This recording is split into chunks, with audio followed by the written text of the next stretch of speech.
Hey guys, welcome to PM Pathshala. Guys, आज हम लेकर आए हैं विजन आईएएस की मंथली मैगजीन है जून 2024 की, जिसमें गाइस हम अपना आज 7th टॉपिक कवर करेंगे, जिसका नाम है साइंस एंड टेक्नोलॉजी। अगर आप चैनल पे नए हैं, do like share and subscribe to PM Pathshala. पूरे ही गाइस 1.5-2 साल की वीडियोस बनी हुई हैं विजन आईएएस की, आपके करंट अफेयर्स की प्रॉब्लम्स को बहुत दूर भेज देगा अगर आप पीएम पाठशाला को फॉलो करते हैं तो। और गाइस, अगर आपने जून 2024 की भी अभी दूसरा टॉपिक्स को नहीं कवर किया है, देख सकते हैं आप वीडियो की प्लेलिस्ट पर जाकर एमसीक्यूज भी सॉल्व कर सकते हैं। तो देखो गाइस, आज भी एमसीक्यूज होंगे, तो टॉपिक्स को बड़े ध्यान से कनेक्टेड करके मैं पढ़ाऊंगी, ध्यान से समझना है ताकि एमसीक्यूज ठीक कर पाओ। दूसरा, एमसीक्यूज के साथ साथ मेंस आंसर राइटिंग का क्वेश्चन भी अब आपको सॉल्व करना है। देखो, मज़ा भी तभी आएगा, मुझे देने में भी अपना अपलिफ्टमेंट और ये भी फील होगा कि काफ़ी मोटिवेशन मिलता है जब आपकी तरफ से रिस्पॉन्स आते हैं तो आज हम सबसे पहला अपना जो टॉपिक कवर करने जा रहे हैं उसका नाम है क्वांटम साइंस एंड टेक्नोलॉजी के बारे में। न्यूज़ में क्यों रहा, क्या होती है क्वांटम साइंस, क्या होते हैं क्वांटम टेक्नोलॉजीज, वो सारा देखते हैं। बात ये हुई, यूनाइटेड नेशंस ने रिसेंटली बोला है कि हम 2025 को international year of quantum science and technology के रूप में सेलिब्रेट करेंगे। इस पूरे ईयर को क्वांटम साइंस एंड टेक्नोलॉजी के लिए डेडिकेट करेंगे। अब मेरे लिए सवाल ये है आपका, कमेंट सेक्शन में इसका उत्तर आप देंगे, मुझे आंसर करिएगा। 2024 को कौन सा इंटरनेशनल ईयर हम मना रहे हैं? जैसे हमने 2023 में इंटरनेशनल ईयर ऑफ मिलेट्स बनाया था, 2024 को किस इंटरनेशनल ईयर के लिए डेजिग्नेट करा गया है? यानी कि हम जिस ईयर में अभी चल रहे हैं उसमें कौन सा ईयर डेजिग्नेट कर रहा है? अब देखो, ईयर 2025 को सेलेक्ट किया गया as it recognizes 100 years since the initial, है ना, इनिशियल डेवलपमेंट क्वांटम मैकेनिक्स की हो पाए, ताकि अब ना ये तो हम चाहते ही हैं कि 100 साल से जो भी रिकॉग्नाइज कर रखा है इसकी इनिशियल डेवलपमेंट पे हम काम कर पाए। एक ना जर्मन के फिजिस्ट हैं जिनका नाम है वर्नर हैसेनबर्ग। इन्होंने एक फेमस पेपर को पब्लिश करा है जिसकी डिस्कवरी का फिनोमेना, जिसका नाम है क्वांटम मैकेनिक्स।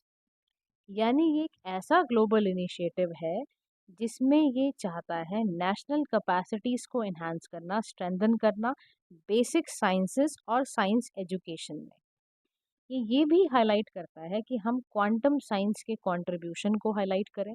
ये भी चाहता है कि अंडरस्टैंडिंग फिजिकल यूनिवर्स कैसा है हमारा, उसमें साइंस एंड टेक्नोलॉजी के, क्वांटम साइंस एंड टेक्नोलॉजी कैसे सस्टेनेबल सोल्यूशन निकाल सकता है, उसके बारे में ये टॉपिक है।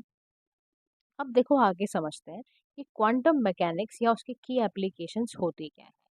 क्वांटम मैकेनिक्स का मतलब है जब हम ना अ, जो भी पार्टिकल्स हैं, चाहे वो मैटर के पार्टिकल्स हों, चाहे वो वेव्स हों, वो कैसे स्मॉल स्मॉल ऑब्जेक्ट्स जो होते हैं उनके पास कौन कौन से कैरेक्टर्स हैं, कौन कौन से पार्टिकल्स हैं, कैसे वो उस पार्टिकल से बनकर एनर्जीज को ट्रांसफ़र करते हैं, उसी को क्वांटम मैकेनिक्स कहते हैं।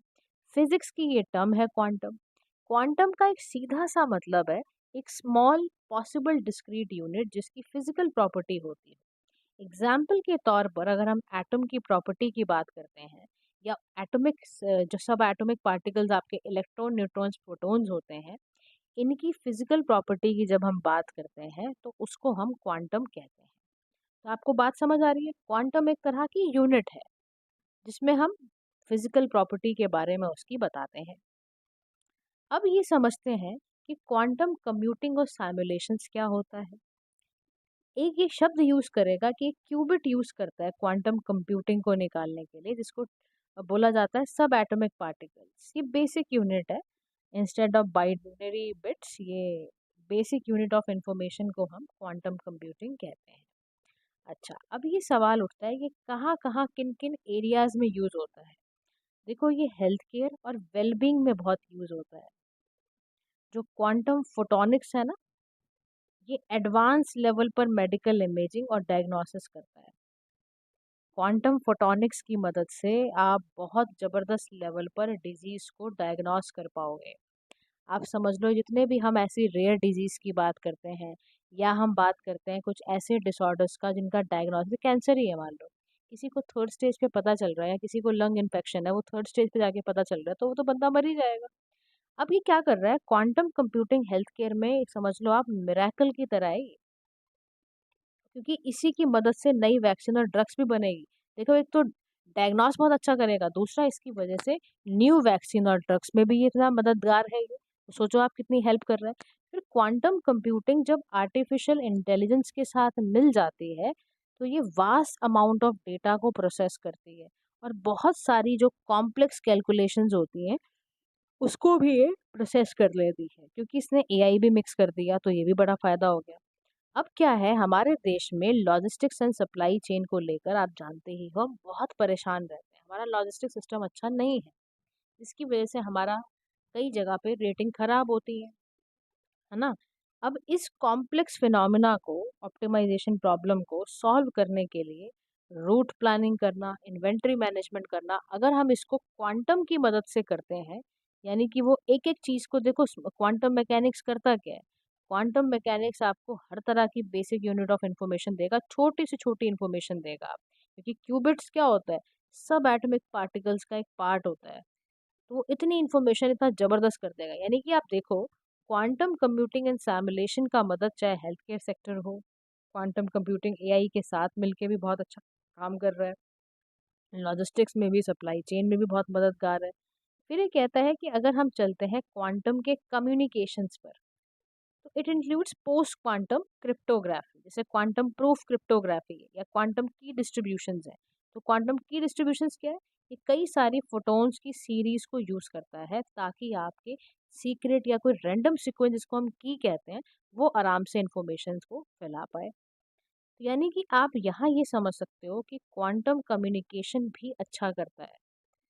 अब उसके बाद क्वांटम का जो सेंसिंग एंड मेट्रोलॉजी है, यानी जो इंडिविजुअल पार्टिकल्स का इस्तेमाल किया जाता है, चाहे वो फोटॉन्स हैं, इलेक्ट्रॉन्स हैं, ये हाईली सेंसिटिव सेंसर्स होते हैं जो करंट टेक्नोलॉजी में हम यूज़ करते हैं, चाहे वो फोर्सेस का मेजरमेंट हो, ग्रेविटेशन हो, इलेक्ट्रिक फील्ड्स हो, इन सभी मेजरमेंट्स में आपके सेंसिंग एंड मेट्रोलॉजी बहुत ज़्यादा काम आती है। फिर क्वांटम मटेरियल एंड डिवाइसेस की बात कर लें।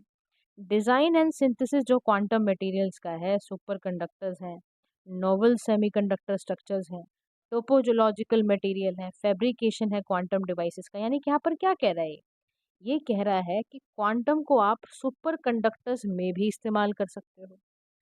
अब आप ये पूछो मुझसे कि सुपर कंडक्टर्स क्या होते हैं या सेमीकंडक्टर्स क्या होते हैं, ये कहाँ कहाँ पर कैसे कैसे ये यूज़ करेगा।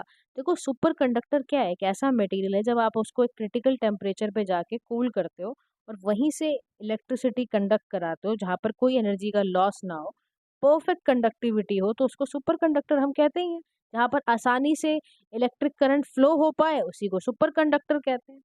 अब अगर बात आती है इसी में ही कि सेमी सुपर कंडक्टर्स क्या होते हैं, बात यहीं पर आ जाती है कि सेमी सुपर कंडक्टर्स यहाँ पर जो होते हैं, सेमी कंडक्टर्स क्या होते हैं।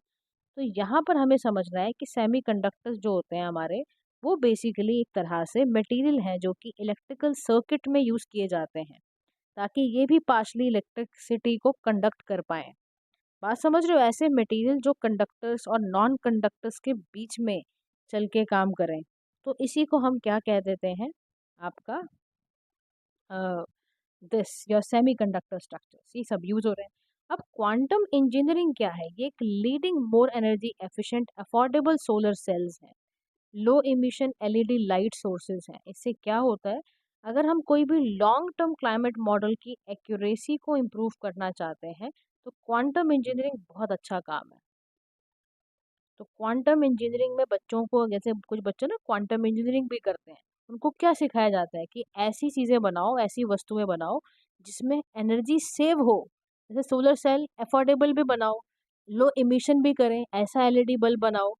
समझ रहे हो आपकी, यानी कि अब जो हमारा, आप ये समझ लो, जो अब हम क्लाइमेट को ना देखते हुए प्रिपेयर कर रहे हैं, कि अगर हमारा इलेक्ट्रिसिटी, हम जानते हो ना यार, हम इंडिया में रह रहे हो, इतनी पॉपुलेशन हमारी है, उसमें हमारी एनर्जी की डिमांड इतनी ज़्यादा है। अब देखो आप ना, इसी बार की बात देख लो, 2024 में हमने 50 डिग्री तक टेम्परेचर देखा, जानते हो ना आप।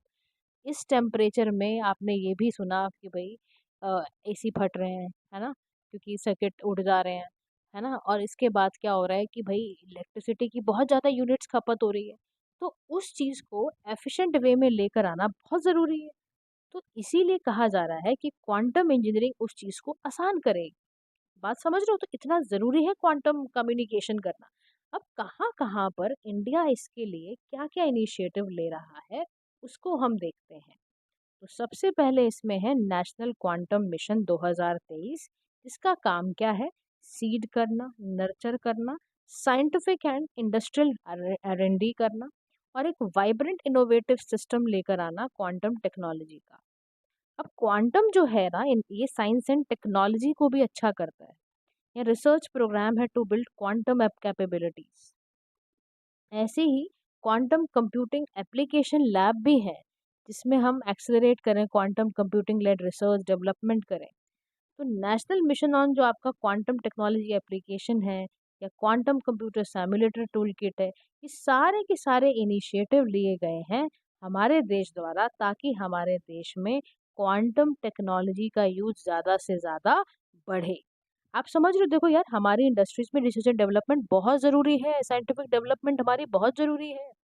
इसीलिए क्वांटम फ्रंटियर मिशन भी है, जिसमें प्राइम मिनिस्टर का science technology innovation advisory council जो है वो यही काम कर रही है।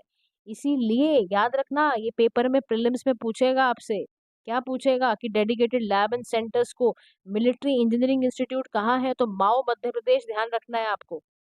समझ रहे हो? तो this is what the use of national quantum technology. लेकिन हमारे देश के लिए क्वांटम टेक्नोलॉजी का डेवलपमेंट एंड अडॉप्शन में कुछ चैलेंजेस भी हैं, कुछ चुनौतीपूर्ण बातें भी हैं। इतना आसान नहीं है पूरे क्वांटम डेवलपमेंट को इतनी आसानी से कर लेना। और उसका सबसे पहला फैक्टर है रेगुलेशन। कह रहा है कैसे? कह रहा है there is a need for standards and protocols for hardware and software. कह रहा आप ये समझो, क्वांटम टेक्नोलॉजी को डेवलप भी कर लोगे, आप अडॉप्ट भी कर लोगे, लेकिन ये ध्यान रखना कि जहाँ-जहाँ आपका हार्डवेयर, सॉफ्टवेयर, कम्युनिकेशन इन इन 3 जगहों पर आप क्वांटम का इस्तेमाल करोगे, याद रखना बिना स्टैंडर्ड एंड प्रोटोकॉल के बिना नहीं करना है। दूसरा, इन स्टैंडर्ड्स को ऐसे बनाना है ताकि कंपैटिबिलिटी, इंटरऑपरेबिलिटी बढ़ती चली जाए। क्लियर ओनरशिप एस्टैब्लिश हो, लाइसेंसिंग फ्रेमवर्क बढ़े, क्वांटम रिलेटेड इंटेलेक्चुअल प्रॉपर्टीज का। सबसे पहला ज़रूरत समझो, रेगुलेशन की बेहद ज़रूरत है। फिर सेकंड, अवेलेबिलिटी ऑफ इंफ्रास्ट्रक्चर, यानी बिल्ड करना, मेंटेन करना, सोफिस्टिकेटेड लैब्स बनाना, इक्विपमेंट बड़े स्पेशलाइज बनाना, हाई परफॉर्मेंस कंप्यूटिंग फैसिलिटी बनाना। इससे बहुत ज़्यादा सिग्निफिकेंट रिसोर्सेज और कॉन्टिन्यूस अपग्रेडेशन होगा। ऐसा इंफ्रास्ट्रक्चर बनाया ही नहीं, मान लो आपने बिल्डअप ही नहीं किया, ऐसी लैब्स बनाई नहीं, ऐसे इक्विपमेंट को रखने के लिए स्पेशलाइज आपको जगहें चाहिए होंगी सर। समझ रहे हो? हाई परफॉर्मेंस कंप्यूटिंग फैसिलिटी चाहिए होगी। और अगर ये नहीं किया और कॉन्टिन्यूसली अपग्रेड नहीं करा, तो फिर आप जानते ही हो हाल। हमारे यहाँ क्या होता है, सड़कें बनती हैं और उसके बाद 1 साल भी नहीं टिक पाती, सड़कें फिर टूट जाती हैं, दीवारें फिर टूट जाती हैं। तो ऐसा काम नहीं करना है, आपका इंफ्रास्ट्रक्चर ठीक होना चाहिए। फिर तीसरी चीज़ है स्केलेबिलिटी। ये क्या होता है? यानी कि जितने भी क्वांटम कंप्यूटर्स आप लाओगे 100,000 क्यूबिट्स के, ये हाई लेवल ऑफ कोहेरेंस को भी मेंटेन करें, एरर रेट भी इनका लो हो। ये बहुत बड़ा चैलेंज है हमारे सामने। आप सोचो, कंप्यूटर क्वांटम जो होगा वो बहुत हाई स्पीड पे चलेगा। अब एरर रेट भी लो हो और कोहेरेंस भी हो, इन दोनों चीज़ों को मेंटेन करना बड़ा मुश्किल है। फिर कह रहा है कोल्डर एनवायरनमेंट को मेंटेन करना और एरर करेक्शन। है ना? देखो, क्वांटम कंप्यूटर्स के लिए ना एनवायरनमेंट बहुत ठंडा होना चाहिए, क्योंकि ये बहुत ज़्यादा ना डेलिकेट ऑब्जेक्ट होते हैं, क्योंकि क्यूबिट्स में क्यूबिट बहुत ज़्यादा डेलिकेट चीज़ है। अब जितनी भी क्यूबिट्स हैं with in a few thousands of a degree ये कूल रहती हैं, एब्सोल्यूट जीरो टू एलिमिनेट, कोई थर्मल नॉइस इनको बिल्कुल बर्दाश्त नहीं है। अगर हुई तो ये पूरी इन्फॉर्मेशन को डिस्ट्रॉय कर सकती हैं। अगर कोई रिलायबल एरर करेक्शन टेक्निक आपके पास नहीं हुई तो आप इनको डील भी नहीं कर पाओगे। इसी के साथ-साथ समस्या कुछ और भी है। क्या पता है क्या दिक्कत है? न्यू प्रोग्रामिंग लैंग्वेज को लेकर आना, कंपाइलर्स को लेकर आना, ऑप्टिमाइज़ेशन टूल्स की समस्या। तो इससे क्या होता है कि that can effectively utilize the power of quantum computers. तो यार आप ये समझो, दिक्कत ये भी है कि रिसर्च एंड डेवलपमेंट पे स्पेंड करना। अब आप सोचो, जीडीपी का 0.64 आप रिसर्च एंड डेवलपमेंट पे स्पेंड करते हो, जो बहुत लो है। इंडिया का प्राइवेट सेक्टर आपका रिसर्च एंड डेवलपमेंट पे 40% से भी कंपैरेटिवली बहुत ज़्यादा कम R&D करता है। डेवलप कंट्री 70% तक कर रही है, बल्कि उससे ज़्यादा कर रही हैं। हमारे देश में इतना हो नहीं रहा है। ये सारे के सारे चैलेंजेस ही तो हैं, क्योंकि किसी भी जगह पर आप जब तक अपग्रेड नहीं करोगे, रिसर्च एंड डेवलपमेंट नहीं करोगे, तब तक आप आगे कैसे पहुंचोगे उस फील्ड में। बात समझ रहे हो? तो ये समस्या अभी कह रहा है कि इसी चीज़ को ठीक करने के लिए कि क्वांटम टेक्नोलॉजी आपके देश में आए भी और वो सही तरीके से रह भी पाए, उसके लिए ना प्राइवेट इन्वेस्टमेंट को सबसे पहले बुलाओ। आप क्या करो, टैक्स के ब्रेक्स को इम्प्लीमेंट कर दो, ग्रांट देना शुरू कर दो, ट्रिपल पी मॉडल पे काम कर पाओ, ताकि क्वांटम रिसर्च एंड डेवलपमेंट पे आप अच्छा खासा इन्वेस्ट कर पाओ। सेकंड काम आप ये कर सकते हो कि आप रीजनल इंफ्रास्ट्रक्चर को डेवलप करो, यानी रिसोर्सेज को एलोकेट कर दो ताकि क्वांटम रिसर्च इंफ्रास्ट्रक्चर डेवलप हो पाए। ब्रॉडर पार्टिसिपेशन, टैलेंट डिस्ट्रीब्यूशन, ये सारी चीज़ें हो पाए। तीसरा काम ये करो, देखो बिना डेडिकेटेड रेगुलेटरी बॉडी के आपका काम नहीं चल पाएगा। रेलेवेंट रेगुलेशन लगाना आपके लिए बेहद ज़रूरी है। फिर चौथी चीज़ ये है, टेक्नोलॉजी का ट्रांसफ़र फैसिलिटेट हो पाए। ऐसा मैकेनिज्म हो जिससे हमारा एकेडमिक रिसर्च और कमर्शलाइजेशन, आप प्राइवेट कंपनीज को ये बोलो कि वो एक्सेस भी कर पाएँ और कटिंग एज क्वांटम टेक्नोलॉजीज़ का इस्तेमाल भी कर पाएँ। यानी ऐसी टेक्नोलॉजीज़ आएँ जिससे कि किसी भी प्रकार का गैप ना रह जाए कंपनीज़ में, क्योंकि ऐसा भी करना बेहद ज़रूरी है। फिर कह रहा है आईपीआर, कह रहा है देखो, बिना आईपीआर रेजीम के ट्रांसपेरेंट हुए, बिना उसके फ्रेमवर्क के ट्रांसपेरेंट हुए, आप ये कैसे सोच सकते हो कि सब अच्छा होगा? अब जैसे देखो, इंटेलेक्चुअल प्रॉपर्टी राइट, इसका आईपीआर का फुल फॉर्म आप जानते ही हो। आईपीआर क्या होता है? आईपीआर का सीधा सा मतलब है कि राइट पर्सन को दिए जाते हैं उसकी क्रिएशन की वजह से, जो कि उसके माइंड ने बनाई है क्रिएशन। उसमें ट्रांसपेरेंसी होना बेहद ज़रूरी है। क्वांटम रिलेटेड इंटेलेक्चुअल प्रॉपर्टी की उतना ही आपको ध्यान देना है। तो ये आपके लिए एक इम्पॉर्टेंट बात है। और इसी में गाइस हमारा आता है, हमारा इंडिया का पहला ऐसा क्वांटम डायमंड माइक्रोचिप इमेजर। ये भी ध्यान रखो, ये क्या है बेसिकली। ये डेवलप किया गया था टाटा कंसल्टेंसी सर्विसेज द्वारा आईआईटी बॉम्बे के पार्टनरशिप। ये जो प्रोजेक्ट है ना, इसमें इंडिया का क्वांटम नेशनल क्वांटम मिशन है, 2023 में लॉन्च हुआ और ये department of science and technology द्वारा इम्प्लीमेंट किया गया था। अब जो एनक्यूटी है, समझते हो, नेशनल क्वांटम मिशन जो है, इसको क्वांटम टेक्नोलॉजी के साथ ही बनाया गया है। क्वांटम टेक्नोलॉजी वो क्लास की टेक्नोलॉजी है जो क्वांटम मैकेनिक्स के प्रिंसिपल पे चलती है। अब quantum diamond microchip imager advance sensing tool है, ये सेमीकंडक्टर चिप इमेजिंग का। अब ये ना डिफेक्ट्स को, डायमंड के स्ट्रक्चर मान लो कोई डिफेक्ट हुआ, उसको पकड़ लेता है। नाइट्रोजन वैकेंसी सेंटर इसे कहते हैं बेसिकली। तो सेमीकंडक्टर की चिप में कोई भी कुछ डिटेक्ट करना, वो भी कोई चिप फेलियर हो रहा हो, इलेक्ट्रॉनिक डिवाइस में, किसी भी इलेक्ट्रॉनिक डिवाइस के अंदर एनर्जी एफिशिएंसी के साथ चल पाए, ये सारा काम ये करता है क्वांटम। ये बड़ा है, देखो सेकंड क्वांटम रिवॉल्यूशन भी आ चुका है, बहुत जबरदस्त है। देखो, इसका पहला first quantum revolution early 20th century में हुआ था, बाद में क्वांटम कंप्यूटिंग इसी का है, इसमें एडवांसमेंट है। इसे बिल्कुल मतलब क्वांटम कंप्यूटिंग आप समझ लो कि ऐसा विषय है जहाँ पर आप सोच नहीं सकते किन किन सेक्टर्स पे हमारा काम हो। अभी मैंने आपको 3 सेक्टर पहले ही बता दिए, चाहे वो हेल्थ केयर सेक्टर हो, एनर्जी एफिशिएंसी की बात हो, एआई के साथ मिलकर काम करने वाली बात हो, तो क्वांटम कंप्यूटिंग रिवोल्यूशनरी है बहुत ज़्यादा। फिर ये कह रहा है कि जो पहला क्वांटम आया ना, रिवोल्यूशन आया, डिस्कवरी ऑफ क्वांटम मैकेनिक्स, इसकी प्रॉपर्टी वगैरह, it invents enable invention, laser, transistor, ये सब बनाए गए हैं। अब इसी में सेमीकंडक्टर चिप्स क्या होती हैं? असेंशियल कंपोनेंट है ऑल मॉडर्न इलेक्ट्रॉनिक डिवाइसेस का। ये ब्रेन ऑफ डिवाइसेस की तरह काम करता है, कम्युनिकेशंस में, कंप्यूटिंग में, हेल्थ केयर में। ये प्योर एलिमेंट से बना है, सिलिकॉन जर्मेनियम से बना है, गैलियम आर्सेनाइड से बना है ये। तो ये ध्यान रखना है। अब हम नेक्स्ट टॉपिक पे चलते हैं, जिसका नाम है हमारा आउटर स्पेस गवर्नेंस। क्या नाम है? Outer space governance. अब ये न्यूज़ में क्यों रहा, सबसे पहले हम ये चलते हैं। देखो, अर्मेनिया ने 43rd सिग्नेटरी नेशन को ज्वाइन करा है to NASA Artemis accord for lunar exploration. ठीक है, क्या करा है अर्मेनिया ने? 43rd signatory nation as join करा है नासा के एटमिस अकॉर्ड, जो कि क्या करता है, लूनर यानी चंद्रमा को जाके एक्सप्लोर करता है। समझ गए? अब ध्यान से समझना।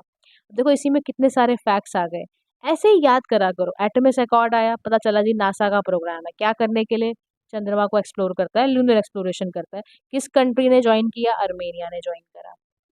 अर्मेनिया की कैपिटल क्या है? कमेंट सेक्शन में बताओगे कि सिचुएटेड कहाँ पर है, उसकी कमेंट इसका कैपिटल क्या है, ये आपको कमेंट सेक्शन में बताना है, ठीक है। अब हम पढ़ते हैं एटमिस अकॉर्ड्स क्या होता है। देखो क्या हुआ, 2020 में ना नासा ने यूएस डिपार्टमेंट ऑफ स्टेट को मिला के और 7 फाउंडिंग नेशन जैसे Australia, Canada, Italy, Japan, Luxembourg, UAE, UK, इन 7 कंट्रीज को मिला के एटमिस अकॉर्ड को इस्टेब्लिश करा। किस ग्राउंड पे? आउटर स्पेस जो ट्रीटी 1967 की थी ना, उसी ग्राउंड पे। और दूसरे कुछ अग्रीमेंट्स करे हैं, रजिस्ट्रेशन कन्वेंशन कुछ करे हैं, इसमें रेस्क्यू, रिटर्न एग्रीमेंट, ये सारी बातें लिखी हुई हैं। अब एटमिस अकॉर्ड को करने का कारण क्या था? देखो सबसे पहली बात, नॉन बाइंडिंग है, किसी के ऊपर फोर्सफुली नहीं लगेगा। और इसमें काम क्या करना है? आउटर स्पेस, मून के, उसको कैसे यूज करना है, उसको कैसे एक्सप्लोर करना है, मार्स के, कॉमेट के पीसफुल पर्पसेस के लिए कैसे कैसे एक्सप्लोर कर सकते हैं, वो यहाँ पर आपने करना है, ठीक है। सो गाइस, हमें ये समझना होगा क्योंकि ये नॉन बाइंडिंग प्रिंसिपल तो है ही। अच्छा, इंडिया ने भी इसको एक्सेप्ट करा है, सिग्नेटरी है इंडिया इसका, अकॉर्ड का। अब ये जो बनाया गया है ना एटमिस अकॉर्ड्स, इसका मतलब है कि हम ना पीसफुल, सस्टेनेबल, ट्रांसपेरेंट कोऑपरेशन चाहते हैं स्पेस के अंदर। अब ध्यान रखना, इंडिया भी सिग्नेटरी का पार्ट है, बिल्कुल भी भूलना नहीं है। ये सारी चीजें जब मैं आपको पढ़ा रही हूँ ना, एकदम दिमाग में डाल लिया करो आप, ठीक है। अब की प्रिंसिपल्स क्या हैं एटमिस अकॉर्ड्स के? देखो, की प्रिंसिपल्स में सबसे पहला प्रिंसिपल्स है कि जितनी भी एक्टिविटीज कंडक्ट की जाएंगी वो पीसफुल पर्पसेस के लिए की जाएंगी, ठीक है। सेकंड है, जितने भी पार्टनर नेशंस हैं वो ट्रांसपेरेंसी के साथ और पॉलिसीज एंड प्लान्स को डिस्क्राइब पब्लिकली करेंगे। तीसरी चीज है जॉइंट रजिस्ट्रेशन कन्वेंशन और हार्मफुल इंटरफेरेंसेस को अवॉइड करना है। अब पार्टनर जो नेशंस है ना, उनको ये भी कहा जा रहा है कि आप इंटरनेशनल स्टैंडर्ड्स को भी यूटिलाइज करो, नए स्टैंडर्ड बनाओ, ये सारे काम करना है। दूसरा, टाइमली एंड ओपन शेयरिंग करनी है साइंटिफिक डेटा की, और साथ ही साथ प्रिजर्व करना है open space heritage with historic value. ये सारी चीज़ें आपको एटमिस अकॉर्ड के प्रिंसिपल्स में माननी पड़ेंगी, ये सारे के सारे, क्योंकि नॉन बाइंडिंग है, लेकिन हमें याद रखना है किन प्रिंसिपल्स पे बेस्ड है कि सारी की सारी स्पेस पे आप जो भी एक्टिविटी करोगे वो सारी क्या होनी चाहिए? पीसफुल होनी चाहिए, ट्रांसपेरेंट होनी चाहिए, हार्मफुल इंटरफेरेंस बिल्कुल भी ना हो, इंटरनेशनल स्टैंडर्ड वाली होनी चाहिए, टाइमली एंड साइंटिफिक डेटा आप ओपन शेयरिंग करोगे, ठीक है। आउटर स्पेस हेरिटेज को प्रिजर्व करोगे, ऐसा नहीं करोगे कि आपने हेरिटेज ही खत्म कर दिया आपने, ये काम नहीं करना है। अब इसके बाद जो हमारा टॉपिक शुरू हो रहा है उसका नाम है existing outer space governance framework. क्या होता है ये, इस पे चलते हैं। देखो, 1958 में यूनाइटेड नेशन जनरल असेंबली ने कमेटी को इस्टेब्लिश करा जिसका नाम है on the peaceful uses of outer space, ताकि क्या हो, हम एक्सप्लोर कर पाए और स्पेस को यूज कर पाए for the benefit of all humanity. देखो, आउटर स्पेस ट्रीटी बनाना किसी भी जगह पर क्यों जरूरी होता है? ताकि अगर जब हम स्पेस में एक्सप्लोर कर भी रहे हो तो वो किसी भी प्रकार से ह्यूमैनिटी को गलत असर ना डाले। इसीलिए यूनाइटेड नेशंस का ये peaceful use of outer space को तैयार करा गया। सपोर्ट इसे कौन करता है? By United Nations office for outer space affairs. अब इसमें कुछ जुड़ी इंटरनेशनल स्पेस ट्रीटीज हैं। सबसे पहले ट्रीटी है आउटर स्पेस ट्रीटी 1967। अब इस ट्रीटी में क्या बोला गया है? ट्रीटी है ये on principles governing the activities of state in the exploration and use of outer space. इसमें मून और सेलेस्टियल बॉडीज को कैसे कैसे एक्सप्लोर करना है, कैसे यूज करना है, उसके बारे में है। रेस्क्यू अग्रीमेंट 1968, जिसमें यही है कि एस्ट्रोनॉट्स के अग्रीमेंट को कैसे रेस्क्यू जैसे बचाना है ना, उनको रिटर्न जब एस्ट्रोनॉट हो रहा हो उस पे एग्रीमेंट है। ऑब्जेक्ट कोई लॉन्च हुआ हो आउटर स्पेस पे, वो सारे के सारे हम रेस्क्यू अग्रीमेंट में लिखी गई हैं ये बातें, ताकि स्पेस पे क्या हो, स्पेस प्रिजर्व रहे और बेनिफिट फॉर ऑल ह्यूमैनिटी काम कर पाए। ऐसे ही इसमें एक लाइबिलिटी कन्वेंशन 1972 है, वो क्या करता है कि इंटरनेशनल लाइबिलिटी है कि कोई भी अगर स्पेस ऑब्जेक्ट कोई डैमेज हो रहा है उसके ऊपर है। फिर एक है रजिस्ट्रेशन कन्वेंशन 1976, इसमें क्या होता है, आउटर स्पेस को आपने कन्वेंशन है रजिस्ट्रेशन करना ऑब्जेक्ट की। फिर इसी में मून अग्रीमेंट है 1979 का। इसमें आपने एग्रीमेंट किया है कि जितनी भी एक्टिविटी स्टेट की हैं मून पर, अदर सेलेस्टियल बॉडीज पर, उस पर है। अब इंडिया क्या है, सिग्नेटरी है। किसके लिए? इंडिया सिग्नेटरी है इन सभी पांचों में, लेकिन इंडिया ने खाली 4 को रेटिफाई किया है। इंडिया ने मून अग्रीमेंट को रेटिफाई नहीं किया है। ये चीज अपने दिमाग में डाल लो कि इंडिया सभी पांचों पे इंडिया ने साइन तो किया है, लेकिन इंडिया 4 को बिल्कुल मानने को तैयार है कि हम चारों को अपने देश में भी इसको लागू करेंगे और इसी पे काम करेंगे, लेकिन मून अग्रीमेंट के प्रिंसिपल्स को हम रेटिफाई नहीं करते हैं। तो आपको पता होना चाहिए कि रेटिफिकेशन क्या होता है। देखो, दोनों बातों में फर्क है गाइस। एक बात होती है रेटिफाई करने की, रेटिफिकेशन का मतलब है कि आप रेटिफिकेशन का सिंपल मतलब समझ लो कि आप इस पर फॉर्मल कंफर्मेशन दे रहे हो। समझ रहे हो कि अब आप इसी तरह से फॉलो करोगे। एक बात होती है सिग्नेटरी होना। सिग्नेटरी होने का मतलब है कि आप उस एग्रीमेंट को साइन कर रहे हो, सिर्फ हस्ताक्षर कर रहे हो, ठीक है, डॉक्यूमेंट पे, और उसमें ये एक साइन करते हो। ये क्रिएट्स समटाइम्स, आपका समझ रहे हो ना, सिग्नेचर और सिग्नेटरी में भी फर्क होता है। सिग्नेचर मत समझ लेना, सिग्नेचर एक हैंड रिटन इलेक्ट्रॉनिक मार्क है। सिग्नेटरी में आप बस इतना समझो, कोई व्यक्ति या कोई पार्टी जब डॉक्यूमेंट को साइंड हुआ, साइंड है डॉक्यूमेंट, और uses their signature to enter into binding agreement पे जाना है नहीं जाना है वो उसकी मर्जी है। ठीक है, तो ध्यान रखना, दोनों बातों को समझ लो आप। रेटिफाइड का होने का मतलब है कि अब आप उस पर अपना फॉर्मल तरीके से बोल रहे हो कि हम इस पे चलेंगे। ठीक है, अब आप चलते हैं इसी बात पर। हमारा एक यूनाइटेड नेशंस का ऑफिस है फॉर आउटर स्पेस अफेयर्स। इसका हेडक्वार्टर्स कहाँ पर है? वियना, ऑस्ट्रिया में। क्या इंडिया इसका मेंबर है? बिल्कुल है। 102 मेंबर कंट्रीज भी हैं, और यहाँ पर एज स्मॉल एक्सपोर्ट यूनिट इसको क्रिएट करा गया है। ठीक है, और ये बेसिकली ग्लोबल कोलैबोरेशन है जिसमें मेंबर पीसफुल यूटिलाइज करें, एक्सप्लोर करें आउटर स्पेस को। अब यहाँ पर ये कह रहा है आउटर स्पेस गवर्नेंस की रिफॉर्म की ज़रूरत क्यों है। सबसे पहली बात तो सवाल ये उठता है, इसका जवाब ये है कि स्पेस डेब्रिस होना, यानी कि चैलेंज है that will be compounded by the large number of satellite being launched into low earth orbit. Space के कूड़ा, या देखो, आउटर स्पेस गवर्नेंस को या आउटर स्पेस ट्रीटी को ठीक से रिफॉर्म करना क्यों ज़रूरी है? क्योंकि स्पेस पे कूड़ा बहुत होता जा रहा है, बहुत डेब्रिस है। तो according to ESA estimate 130 million space debris object हैं जो कि 1 mm टू 1 सेंटीमीटर से भी ज़्यादा है।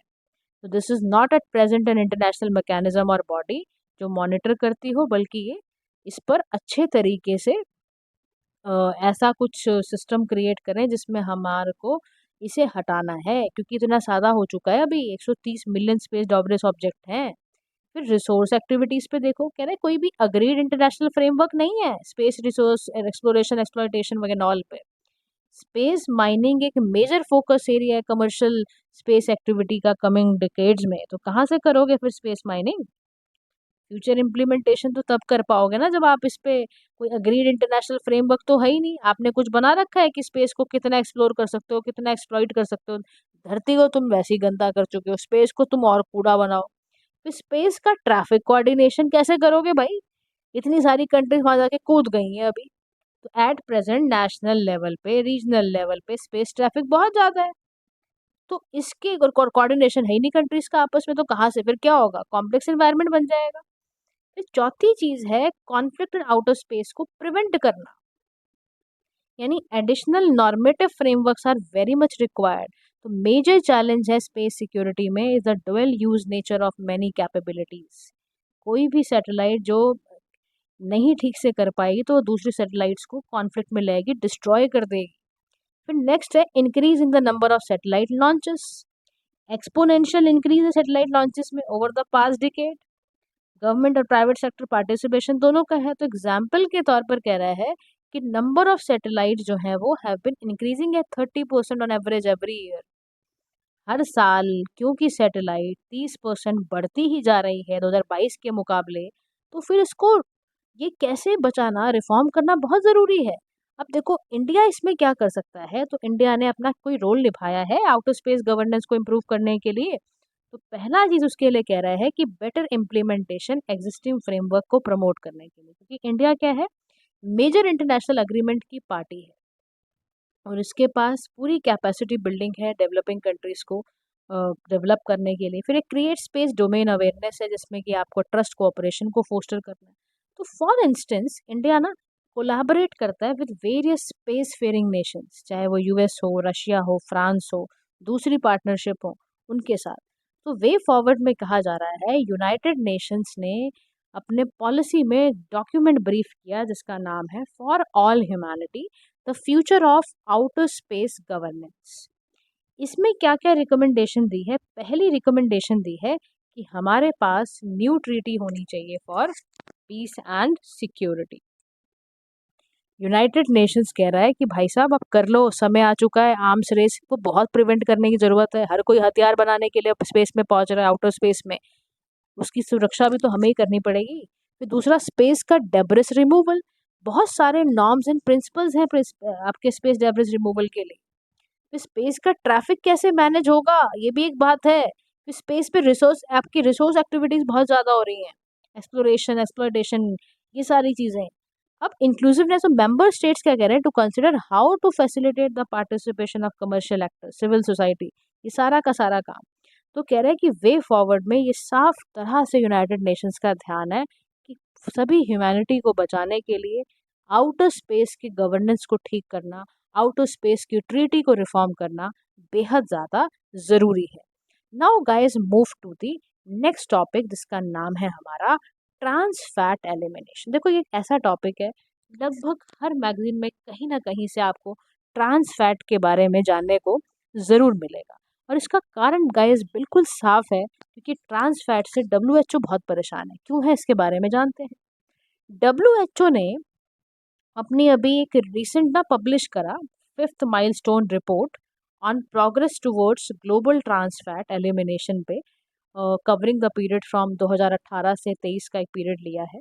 अब इसमें की फाइंडिंग्स पता है क्या लगाई है कि total of 53 countries had best practice कर रही हैं पॉलिसी में, टैकल कैसे करना है इंडस्ट्रियल ट्रांस फैट को, उसके बारे में। अब ये जो पॉलिसी है ये फूड एनवायरनमेंट को वास्टली बहुत इंप्रूव कर रहा है फॉर 3.7 बिलियन पीपल और 46% ऑफ द वर्ल्ड्स पॉपुलेशन। इस रिपोर्ट ने ये भी बहुत ज़्यादा हाईलाइट करा है कि डब्ल्यूएचओ का एम्बिशियस जो टारगेट है उसमें हम फुल्ली ट्रांस फैट को कैसे एलिमिनेट कर सकते हैं from the global food supply by the end of 2023, जो कि अभी तक नहीं मैच हो पाया। इसीलिए डब्ल्यूएचओ बहुत परेशान है। डब्ल्यूएचओ ने तो बेचारे ने बिल्कुल एम्बिशियस टारगेट बना लिए थे कि ट्रांस फैट जैसी गंदी चीज़ को हम अपने ग्लोबल फूड सप्लाई से 2023 के एंड तक खत्म कर देंगे, लेकिन ये हो ही नहीं पाया। अब यहाँ पर हम चलते हैं कि ट्रांस फैट नामक चीज़ है क्या। सबसे पहले डिफरेंट काइंड ऑफ फैट समझो, इसी में ट्रांस फैट आएगा तो आपको पता चल जाएगा।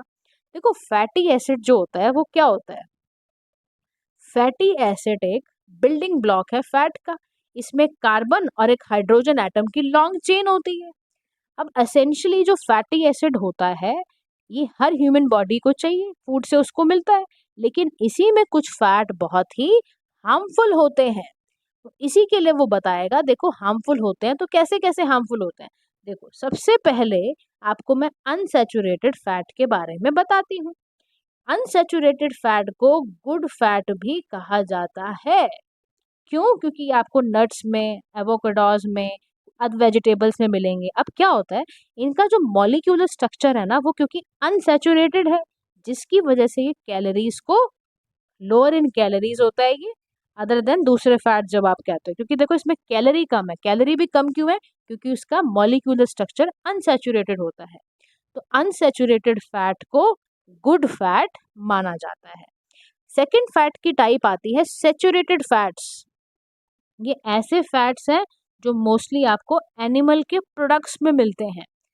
तो ये रिकमेंड किया जाता है कि लोगों को people reduce their consumption of saturated fat in order to stay healthy. देखो एनिमल प्रोडक्ट में होता है ये, लेकिन रिकमेंड लोगों को हम ये करते हैं कि सैचुरेटेड फैट का भी रिड्यूस हो कंजम्पशन, ताकि आप हेल्दी रह पाओ। ये भी इतने हेल्दी नहीं होते हैं, लेकिन इनसे भी महा गंदे कहाँ पर आते हैं वो पड़ते हैं। देखो, ट्रांस फैट हालांकि अनसैचुरेटेड गुड फैट है, लेकिन क्या होता है ट्रांस फैट के साथ, जब ये पार्शली सैचुरेटेड हो जाए तो मामला गड़बड़ा जाता है, क्योंकि इसमें फिर हाइड्रोजन मिल जाता है, इसकी शेल्फ लाइफ तो बढ़ गई।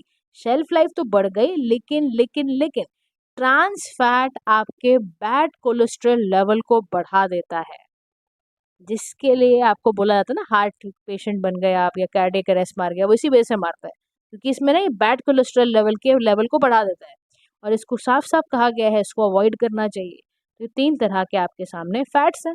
यहाँ पे इनके बहुत सुंदर सुंदर डायग्राम्स बनाए हुए हैं कि ये इस तरह से होता है। ये देखो, अनसैचुरेटेड वाला का इसने साफ बना दिया कि ऐसा होता है। यहाँ पर क्योंकि स्पेस अवेलेबल है हाइड्रोजन एटम्स को बॉन्ड बनाने के लिए, यहाँ पर क्या है, सैचुरेटेड है, समझ रहे हो, तो यहाँ पे स्पेस होता है सैचुरेटेड फैट में भी, लेकिन हाइड्रोजन यहाँ पे फिल हो जाता है। यहाँ मॉलिक्यूलर स्ट्रक्चर ये ट्रांस फैट का है, फर्क है सब में। तो ये सारा डिफरेंस आपको जरूर पता होने चाहिए। अब देखो, ट्रांस फैट्स कहो या ट्रांस फैटी एसिड कहो, एक ही बात है। अनसेचुरेटेड फैटी एसिड है जो पार्शली सेचुरेट हो जाते हैं हाइड्रोजन के मिलने के कारण, इसीलिए ये बैड फैट है। अब ये भी 2 तरह के पाए जाते हैं, नेचुरल भी होते हैं, कुछ आर्टिफिशियल होते हैं। नेचुरल में क्या होता है, इसको रुमिनेंट ट्रांस फैट कहते हैं। ये मीट और डेयरी प्रोडक्ट्स में आपको मिलते हैं, जनरली इतने हार्मफुल नहीं होते हैं, लेकिन आर्टिफिशियल वाले तो बहुत हार्मफुल है। कह रहा कैसे, कह रहा आप वेजिटेबल ऑयल उठा लो जिसमें ना जो लिक्विड से सॉलिड में कन्वर्ट हो जाता हो, या पार्शली हाइड्रोजनेटेड ऑयल हो, समझ जाना वो पीते ही आपका हार्ट हार्ट पेशेंट बनोगे फिर आप। ट्रांस फैट कॉन्सेंट्रेशन जिसमें भी पार्शली हाइड्रोजनेटेड ऑयल 25 से 45% होता ही होता है। ऐसे खानों को नहीं खाना चाहिए, इसीलिए बार बार कहा जाता है प्रोसेस्ड फूड मत खाओ, क्योंकि इसमें नो कोई न्यूट्रिशनल बेनिफिट नहीं मिलेगा। अब इसके हेल्थ इम्पैक्ट पे बात आ रही है। कह रहा अगर हम ट्रांस फैट लेते हैं तो क्या इससे हेल्थ इम्पैक्ट पड़ेगा? हाँ जी, बिल्कुल पड़ेगा। इससे बैड कोलेस्ट्रॉल लेवल रेज हो जाता है, डेंसिटी जो लिपोप्रोटीन की है वो बहुत लो हो जाती है। ये गुड कोलेस्ट्रॉल लेवल को बिल्कुल कम कर देता है। देखो यहाँ पर कोलेस्ट्रॉल लेवल का यहाँ पे कॉन्सेंट्रेशन से डायग्राम बना रखा है। बैड कोलेस्ट्रॉल लेवल से आर्टरी की जो वॉल बिल्डअप होंगी हार्ड और नैरो बना देती हैं। जैसे रिस्क स्ट्रोक या हार्ट अटैक को पढ़ाना हो ना, तो बस बस उसके लिए आप शुरू कर दो आज से ही ट्रांस फैट पीना। और यही ट्रांस फैट होता है जो obesity, high blood pressure, some types of cancers, diabetes ये भी बनाता है। अब कह रहा है ऐसे कौन से स्टेप लिए जाएं जिससे ट्रांस फैट जो है वो रेगुलेट हो जाए। तो कह रहा है इंडिया में इसके लिए इनिशिएटिव लिया गया food safety and standard authority of India द्वारा। और वो क्या लिया गया, वो बोला गया कि ट्रांस फैट फ्री लोगो, वॉलंटरी लेबलिंग करनी है प्रोडक्ट पे कि भैया ये फ्री है, इसमें कोई ट्रांस फैट नहीं है। हार्ट अटैक के लिए रिवेंट करने के लिए मास कैंपेन चलाने हैं ताकि इंडस्ट्रियली ट्रांस फैट एलिमिनेट हो। ईट राइट इंडिया मूवमेंट तो वैसे ही चल रही है। 2021 में ना टीएफए जैसे अमाउंट ऑयल्स में मिला, फैट में मिला, तो उसको भी एफएससीआई उस पर भी काम कर रहा है। रिवाइज गाइडलाइंस बनाई गई हैं। ग्लोबली भी बहुत काम चल रहा है डब्ल्यूएचओ, क्योंकि है तो परेशान है ना, रिप्लेस एक्शन चला दिया यहाँ पर डब्ल्यूएचओ ने, 2018 से चला रहा है कि भैया खत्म हो ये। डब्ल्यूएचओ साफ साफ कह रहा है कि इसको बहुत ज़रूरत है। डब्ल्यूएचओ ने वैलिडेशन प्रोग्राम चला डाला कि ट्रांस फैट का एलिमिनेशन करो।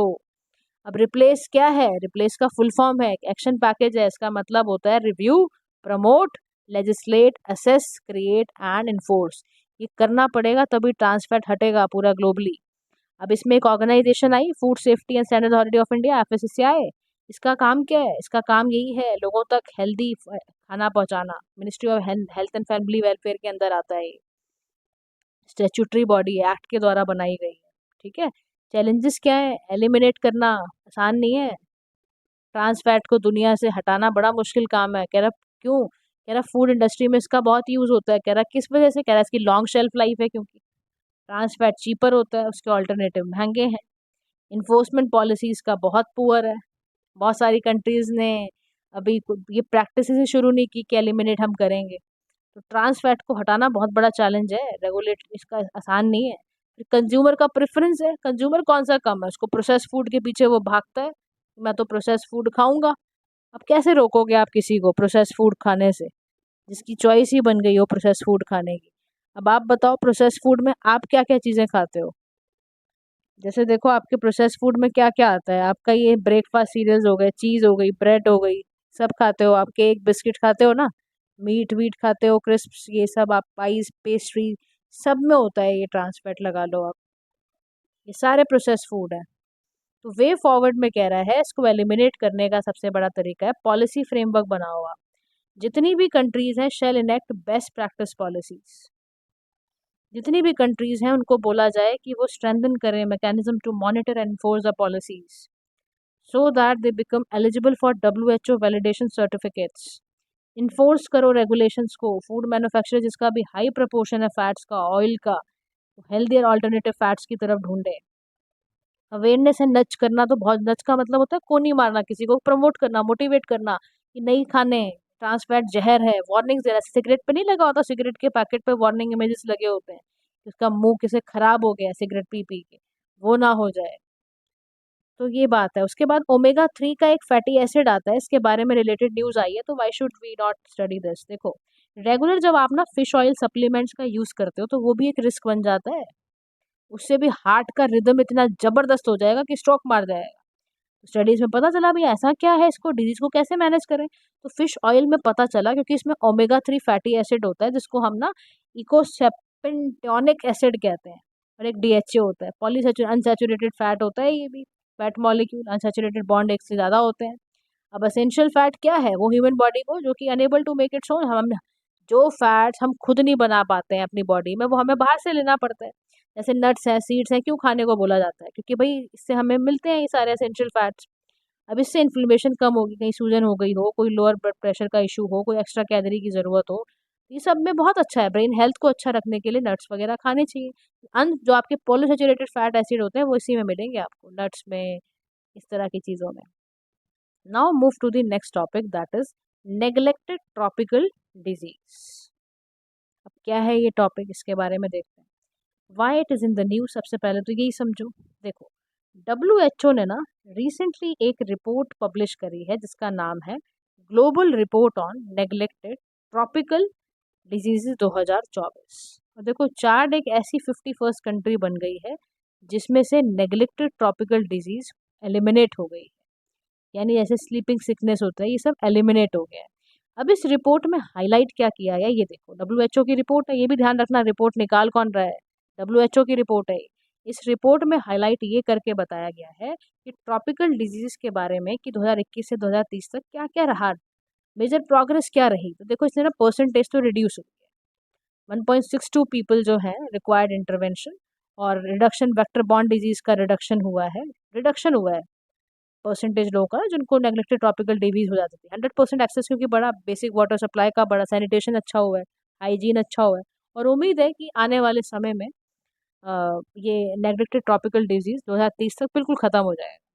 अब नेग्लेक्टेड ट्रॉपिकल डिजीज जो एंडेमिक कंट्रीज हैं वो क्यों खराब है, क्योंकि वाटर सैनिटेशन खराब था। अब इंडिया की बात आई तो इंडिया में 40% लोग हैं जिनमें कि आपको मिलेगा, highest in the world. WHO ने तो even India as a free किया है, गुइनेस वार्म डिजीज और यॉर्स से हमें फ्री किया था, ये ध्यान रखना, इनके ईयर्स ध्यान में रखना। अब समस्या ये है कि नेग्लेक्टेड ट्रॉपिकल डिजीज होती क्या है, पहले तो यही समझो आप।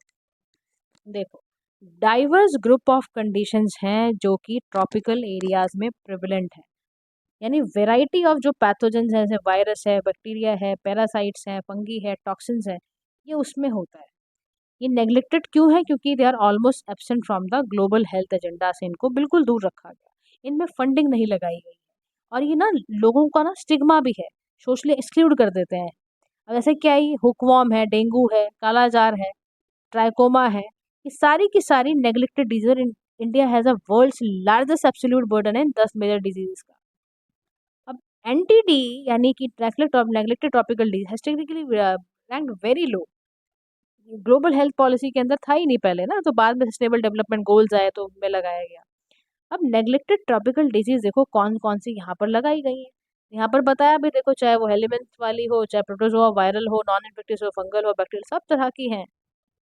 अब एलिमिनेट करना नेग्लेक्टेड ट्रॉपिकल डिजीज को पता है क्यों जरूरी है, क्योंकि देखो, जब ये आती है ना, तो लेके जाती है अपने साथ एक साथ बहुत सारी पॉपुलेशन को। कैसे कि अफेक्ट करती है लार्ज पॉपुलेशन को। WHO के according neglected tropical disease 1 billion लोगों को ग्लोबली इम्पैक्ट करती है, और कोई क्योर नहीं है। फिर सोशियो इकोनॉमिक इम्पैक्ट है इस बात का, WHO ने पूरा एस्टिमेट निकाला कि कितना कितना करता है, तो फिर 2030 तक तो भैया हमने कसम भी खाई है कि हम इसे खत्म करेंगे। इसीलिए हम इसमें $342 बिलियन हेल्थ केयर कॉस्ट और ये सब सोचो कितना, मतलब आप समझो जिस बंदे को हो गया ना नेग्लेक्टेड ट्रॉपिकल डिजीज, पूरा इसने ग्लोबली बताया है कि ये हर वहां पर आप ना अगर ये कर ले जाते हो, एलिमिनेट कर ले जाते हो आप, $342 बिलियन बचाओगे आप। फिर यूनिवर्सल हेल्थ कवरेज का पार्ट इंडिकेटर है ये जेंडर इक्विटी को बहुत ज़्यादा अफेक्ट करता है। इकोनॉमिक प्रोडक्टिविटी वुमेन की इम्पैक्ट होती है फीमेल में, क्योंकि ना genital schistosomiasis affect 56 million women. HIV risk बढ़ा देता है, ऑर्गन डैमेज कर देता है। तो entity control yield high returns, ताकि हमारा इसमें ज़्यादा से ज़्यादा अच्छा प्रिवेंटिव कीमोथेरेपी ट्रीटमेंट वगैरह दिए जाते हैं, इसमें एस्टिमेटेड भी है वो। अब चैलेंज हैंडलिंग करना, एंटिटीज में चैलेंज क्यों है? सबसे बड़ा चैलेंज पता है क्या है? Knowledge gap. Development of better entity diagnosis treatment है नहीं, सर्वेलेंस इनका अच्छे से हो नहीं पाता, इसमें वीक हेल्थ सिस्टम है, क्योंकि प्री कोविड-19 पैंडेमिक के पहले से ही था हालत खराब, रिस्टोर ही नहीं कर पाया। फिर मेडिसिन डिस्ट्रीब्यूशन बड़ा डिस्टर्ब रहता है। फिर राइजिंग टेम्परेचर, वेदर पैटर्न के चेंज होने की वजह से वेक्टर बॉर्न डिजीज स्प्रेड होती जा रही है, जिससे आपका नेग्लेक्टेड ट्रॉपिकल डिजीज भी बढ़ रहा है। तो कह रहा है कोई तरह का स्टेप लिया, तो कह रहा है ग्लोबली ना इसके लिए ग्लोबल एंटीडी एनुअल रिपोर्टिंग फॉर्म बना है, स्टैंडर्डाइज डॉक्यूमेंट है use by countries participating in this way. फिर ग्लोबल वेक्टर कंट्रोल रिस्पॉन्स है, ये भी एक नया स्ट्रेटेजी तैयार की गई है। फिर किगाली डिक्लेरेशन है एनटीडी का, इंडिया के लिए बोला गया है कि national vector borne disease control programme चलाया जाए, अदर कुछ कंट्रोल मेजर्स चलाए जाएं, इंडोर रेसिडुअल स्प्रेइंग ग्राउंड्स हो, वेजेस कंपनसेशन स्कीम हो। वे फॉरवर्ड में बोला जा रहा है कुछ की रिकमेंडेशन की जरूरत है। Global report on neglected tropical disease 2024, तो सबसे पहला इसमें बोला जा रहा है एक्सलरेट प्रोग्रामेटिक एक्शंस, यानी इंसिडेंट्स को रिड्यूस करो, प्रेवलेंस को रिड्यूस करो, मॉर्बिडिटी डिसेबिलिटी को रोकना है, इंटेंसिफाई करना है, क्रॉस कटिंग अप्रोचेस पे चलना है, इंटीग्रेट करना है इंटरवेंशन एंड ऑल, चेंज करना है ऑपरेटिंग मॉडल्स। फिर इंटीग्रेट करना है आपको एंटिटीज या आपके ब्रॉडर ग्लोबल हेल्थ के साथ। कह रहा है क्या करो इसके लिए, कह रहा है आप ना ये ध्यान रखो क्रॉस कटिंग अप्रोच तो हो, ये भी ध्यान रखो कि ग्लोबल चैलेंज को झेलते हुए उसको टैकल करते हुए करना है। रीजनल पार्टनरशिप लेनी पड़े, लो, बिल्कुल लो, क्योंकि देखो साउथ ईस्ट एशिया में ना एक हाईएस्ट बर्डन है dog mediated human rabies in the world, और इसको इसको एलिमिनेट करने के लिए आपको लेना पड़ेगा regional cooperation. Holistic multi sectoral actions ले लो आप, देखो सारी बातें करो, वाटर सैनिटेशन अच्छा कर लो, पब्लिक हेल्थ सेफ्टी के लिए बढ़ा दो, अपना वैक्सीन को भी एक्सपेंड करो, फूड सेफ्टी मेजर्स बढ़ाओ, हर तरह से लो ना आप। एलिमिनेट करने के लिए आपको चारों डायमेंशन में सोचना पड़ेगा। फिर अपना जो भी गैप्स हैं उसको खत्म कर दो, और अपनी फंडिंग को बढ़ाओ, बेसिकली मेंटेन करो, एक्सपेंड करो पार्टनर को, डोनर कम्युनिटी को, ताकि by nurturing existing relationship and creating new ones. This is very very important guys. Shorts वाला गाइस हम कल करेंगे, आज नहीं करते। इसके साथ साथ आप ना एक काम करो, अभी आप सबसे पहले डू वन थिंग, क्वेश्चंस कर लेते हैं एमसीक्यूज के, हम शॉर्ट्स को कल करते हैं, शॉर्ट्स को तो फिर आज बहुत टाइम लग जाएगा। तो पहला क्वेश्चन ही आपका क्वांटम कंप्यूटिंग से रिलेटेड है, ठीक है? देखो, जवाब आप मुझसे कहते हो मैम एमसीक्यू के आंसर्स भी साथ दे दो, क्यों दूँ साथ यार? मैं एक बात बताओ, आप पढ़ो, प्रैक्टिस ही नहीं करोगे, एक आपके अंदर ये तो रहे कि हाँ भाई इसका क्वेश्चन का आंसर वो मैं दूंगी आपको, आप भेजो तो सही क्वेश्चंस के आंसर्स पहले, समझ रहे हो? तो आपको क्वेश्चंस ही मिलेंगे, पहले क्वेश्चंस का आप आंसर दीजिए। क्यूबिट का मेंशन्ड है, चारों ऑप्शन दे रखे हैं, इसका आंसर करना है। आपका with reference to outer space treaty है, इसका क्वेश्चन है, आंसर्स है, इसका पार्ट करना है आपने। क्वेश्चन नंबर 4 में एटमिस अकॉर्ड अभी हमने किया है, ध्यान से पढ़िए, ध्यान से सॉल्व करना है क्वेश्चन लिटिल बिट डिफिकल्ट है आज। फिर ट्रांसफैट पे भी क्वेश्चन है, और देखो 2011 से उठाया है मैंने यूपीएससी का ये क्वेश्चन, ये आपको सॉल्व करना है। फिर with reference to noma neglected tropical disease अभी हमने पढ़ा, just read it and answer it. CRISPR technology मैंने अभी हालांकि आपको नहीं पढ़ाया है, आप इस पर ट्राई मार सकते हो, लेकिन ठीक है ट्राई मारो, कोई बात नहीं, गलत होगा तो अच्छे से हम उसको रिवाइज करेंगे। And this is what it is. एक 8 क्वेश्चन एमसीक्यू का ये है, ये क्वेश्चन आपको जरूर मेंस का अभी अभी जैसे ही देखो वीडियो खत्म करते ही लिखना शुरू कर देना। ग्लोबल रिपोर्ट जो नेग्लेक्टेड ट्रॉपिकल डिजीज की आई है उसके बारे में आपको ये क्वेश्चन पूछा गया है, 10 मार्क्स का क्वेश्चन है ये, आपको इसमें 150 वर्ड्स लिखने हैं, ठीक है? तो guys thank you so much for listening, do like share and subscribe to PM Pathshala, have a nice day to all.